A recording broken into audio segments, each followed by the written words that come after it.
Hey everybody, welcome back around to the Blog and Grill. I'm your host, Doug, here with your video blog for February 6th, 2014. I have a great blog planned for you today. We're going to be talking some college hoops. We'll talk a little bit about the Olympics and why I think it is the biggest joke. But first I want to get to some NBA action and some Knicks. So the Knicks lost again last night by 4-2. The Portland Trailblazers, Lillard and LaMarcus Aldridge really didn't play great. The issue, though, really was that the Knicks shot bad. Melo had a good game, couldn't score in the fourth quarter. And once again, I think the issue is they're not moving the ball well. Raymond Felton not playing up to what he was playing at last year, not scoring the ball well, not shooting the ball well, still dishing it out decently, about 6 assists a game. But he's got to be able to orchestrate that offense better and move the ball more efficiently. And when it comes down to Carmelo last night looked just looked dog tired in the fourth quarter. He plays the most minutes of any player in the NBA at 38 a game. He's playing big-time minutes. He's getting worn down late, having to take too many shots. We saw Tim Hardaway Jr. hit some shots late, and that's got to go on to Mike Woodson. I mean, Woodson needs to find a balance to get him out of the game more. Stoudemire played well last night, so maybe Stoudemire could eat up some of Carmelo's minutes. Andrea Bargnani, when he gets back, that'll eat up some Carmelo minutes too to get Carmelo probably back around that 35, 34-minute mark that you would want him at. Those 4 extra minutes really put a lot on him. But if you can find a way to distribute those 4 more minutes, maybe give a little Hardaway, JR shooting a little bit better. Pablo Prigioni really was the big guy. He played big late, hit some big shots, had some rebounds, some assists, and he really is moving into that spot as maybe the starting point guard over Raymond Felton. The final issue everybody talks about is Mike Woodson. I do not think Mike Woodson will be fired during the season here. I think a move will be made in the offseason, but it's pointless, I think, to make a move at this point. Let Woodson finish it out, get into the playoffs. You don't want to have another coach come in, just an interim that you don't really want. Have the team go on a hot streak, then feeling dear to put that guy into a full-time position for next year. You want to finish out this year and start fresh next year with a new coach and hopefully with a Carmelo Anthony. And really what we saw is we just see the Eastern Conference is just an absolute mess. Really, there's going to be 2 teams that everybody thinks are going to get to the Eastern Conference Finals. That's Indiana and Miami at the top. I'm not buying into Toronto at all. Toronto's in at 26 and 23, and the only other team over 500 is Atlanta at 25 and 23, okay? So the Eastern Conference is a mess.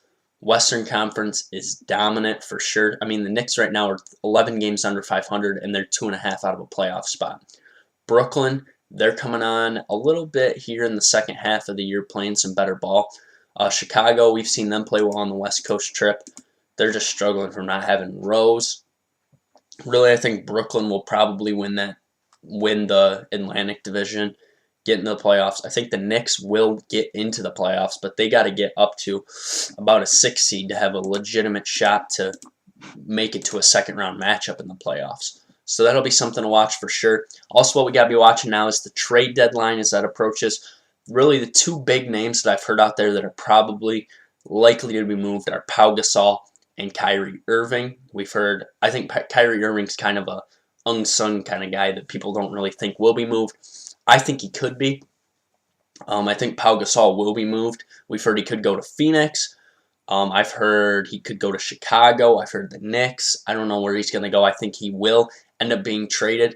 It could be a Phoenix team that might just need one more piece to push them into that top echelon in the West.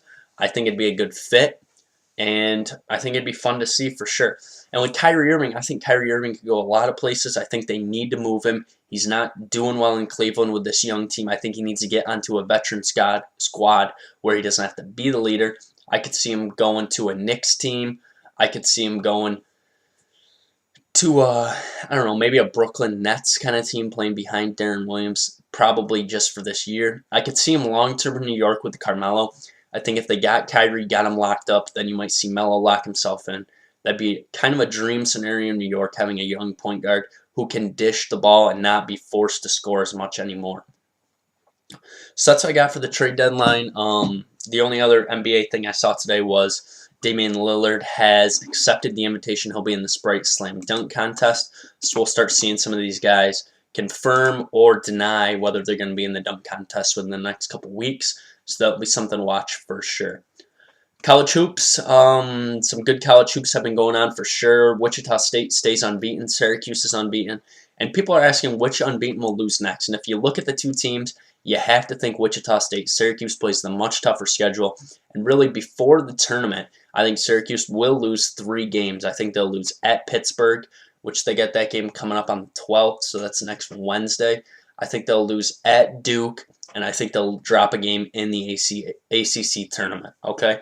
The ACC tournament will be tough for them. They're not deep enough. They run about 7 guys deep on a good night, and they're going to get worn down, so we'll see what happens. I think Wichita State could run the table to the tournament. They'll lose in the tournament, but really, I mean, it's just stupid to ask that question, who has the best chance of going unbeaten? Of course it's Wichita State. They play nobody. Syracuse still has to go on the road at 5 of the top 8 ACC schools, okay? They're going to struggle. Next question is, how many teams are going to make the Final Four? Right now, I think legitimately 16, probably in the 16-team range, could make the Final Four. I'm gonna say 18 just because you usually have two teams that are a little lower that could make a run. So I'm gonna go 18 teams right now that could make the Final Four. I think that number will shrink down as the season goes on, and by the time we get to the tournament, there'll be probably about 8 to 12 teams that could make a run at the Final Four. Of course, we have the biggest NBA draft in probably maybe since 2003 coming up this year, and everybody's asking who the #1 overall pick will be. I think the #1 overall pick is going to be Jabari Parker. I think his stock is rising big time right now. I think Joel Embiid is going to stay one more year at Kansas, and I think Parker will come out as the #1, and he's going to be an impact player from the start. He has an NBA-ready body, and he has an NBA-ready post game that I think he could get going, okay?